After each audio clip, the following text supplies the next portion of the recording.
In this video, I'm going to explain to you some of the things that you really should be paying attention to become the best retail dropshipper you can. Okay, now you really want to pay close attention because I'm going to be doing a lot of talking in this video and it's going to be less visual. Okay, so who are the best retail dropshippers? And the best retail dropshippers are the people that make it very hard to be sniped. Okay, the reason why you want to make yourself quite difficult to be sniped is as soon as someone finds your store, you want to make it extremely difficult for them to find who your supplier is.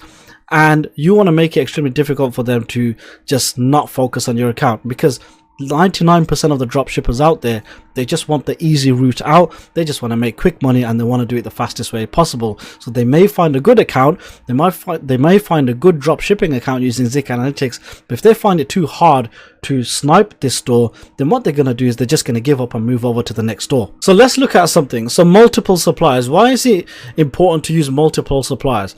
So if you go ahead and just snipe, only list from Home Depot or only list from George.com or only list from Walmart, you're going to make it extremely easy for getting sniped. Okay, and on top of that, remember I explained to you in some of the previous videos that SKU allows you to use up to 800 has over 800 suppliers that you can use, and most of the software companies like AutoDS and all these other ones, DSM Tool, they support around about 5 to 10 suppliers. So if majority of the market are only using 5 to 10 of the suppliers, then you really want to be using what they're not using. Okay, that's going to make it extremely difficult for them to find your products or figure out how the intermediate or the beginner or the intermediate dropshipper, how you're actually using these type of suppliers. You're going to make it difficult. So use multiple suppliers. Don't only just focus on one supplier.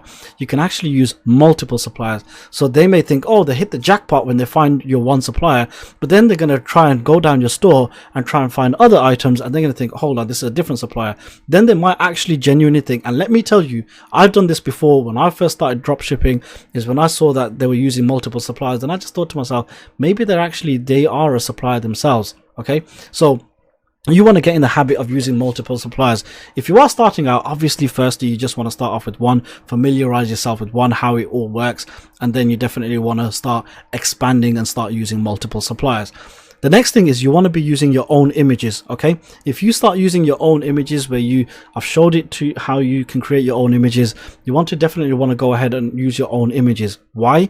Because eBay system runs a scan of most items, and when they keep seeing stock images, right, they will more than likely know that, you know what, this person has just popped out of nowhere listing thousands and thousands of dollars or thousands of pounds worth of items, and they're using stock images. So more than likely they will figure out you're a dropshipper, and then they're going to flag your account, and then you're going to start getting ranked lower, which will reduce your sales, and you don't want that to happen. So you want to try and use, especially on the front, especially on the main image, okay, especially on the main front image that you're going to use, you want to at least use a unique image. Go ahead and create your own unique image, maybe a collage, and then put your little store name on there so no one can copy that. So you definitely want to do that. Use your own title. So even if you go ahead and snipe a product, right, you don't want to use exactly the same title. Reword it just a little bit.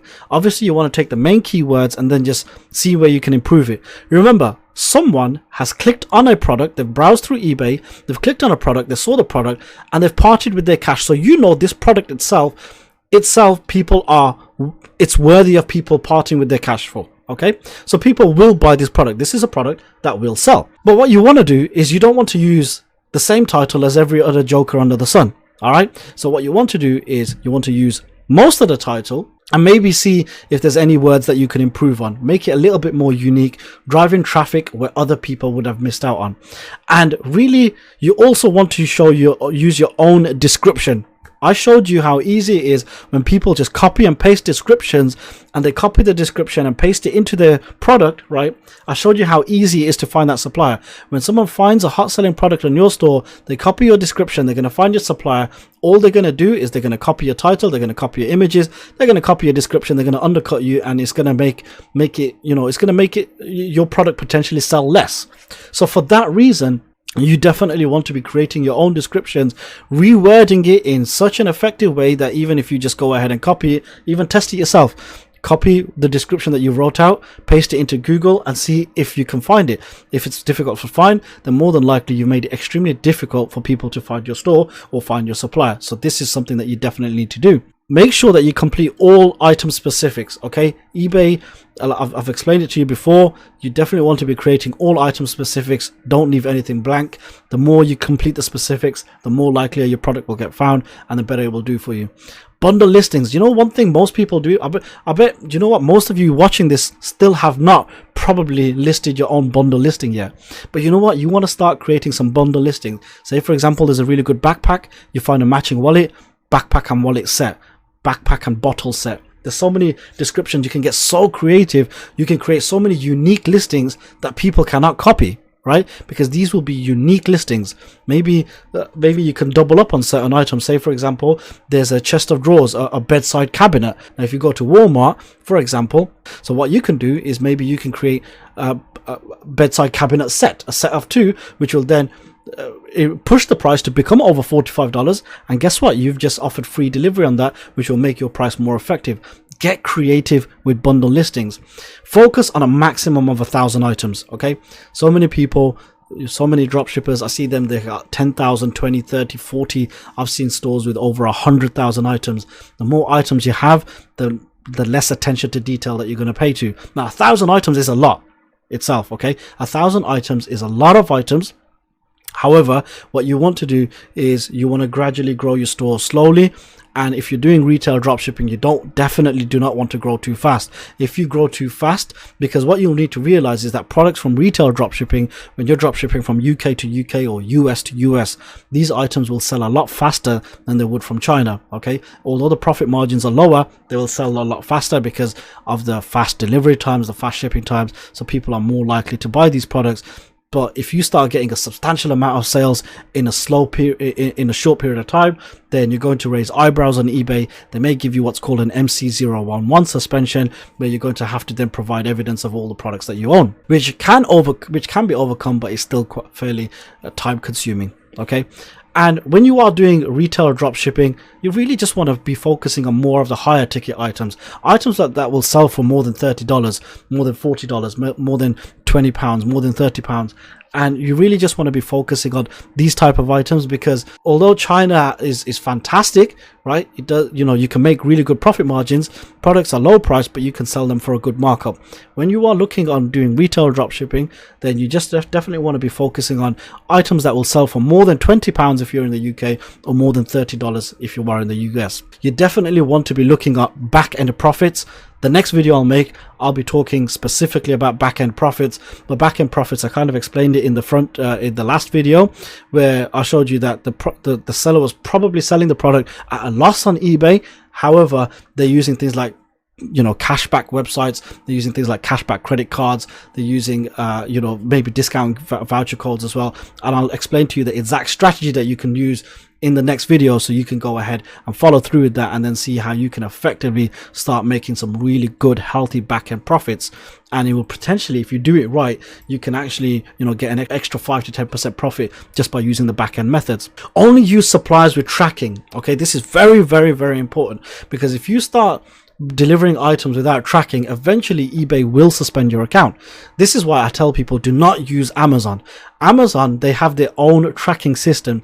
Although there are systems out there like Blue Care Express, which can provide you with fake tracking numbers that you can enter onto eBay, they're still not 100% very good. Okay, I still want to do it, but you definitely want to be using suppliers that give you tracking numbers that you can enter directly onto eBay's platform, and then the item can be tracked. It's very important that you use tracking, because if you don't use proper tracking, then eventually your account will get suspended, and you're going to have to go, which can lead to an MC011 suspension. And again, you're going to have to give so much more information just to get your account back. And everything that you want to know, you definitely want to familiarize yourself with any supplier that you use. So Home Depot, I'm using Home Depot as an example over here. Now for Home Depot, you definitely want to familiarize yourself with their shipping policy. You want to familiarize yourself with their returns policy. Okay, it's very important, because you're going to be creating business policies for each supplier that you use. For Home Depot, you don't want to title it Home Depot business policy or Home Depot shipping. Maybe just do something like HD business policy or HD shipping or HD returns. And you want to familiarize yourself with the shipping policies so it mimics it. Okay, so when you create a business policy, your business policy should mimic what Home Depot do, or Walmart, or whichever supplier that you're going to use, and you're going to need to create business policies for each supplier that you use. So hopefully in this video now you understand how to become the most effective retail dropshipper. You now know how to use SKU grid, you now know how retail dropshipping works, and now you know the most effective way how to potentially stop yourself getting flagged on eBay. Basically, you just want to mask the fact that you are doing retail dropshipping. Don't try to grow too fast, don't try to get excited, don't start listing 10 items every single day. Stick, make sure that you've got a seasoned account that you've been using for a couple of months at least, and maybe list 2 to 3 items on a daily basis, 2 to 3 good quality items where you're going to be listing really good quality items, really good pictures. Pay attention to detail on the description and everything else, and then create bundle listings if you can. And you want to completely mask the fact that this has been copied directly from a retail supplier.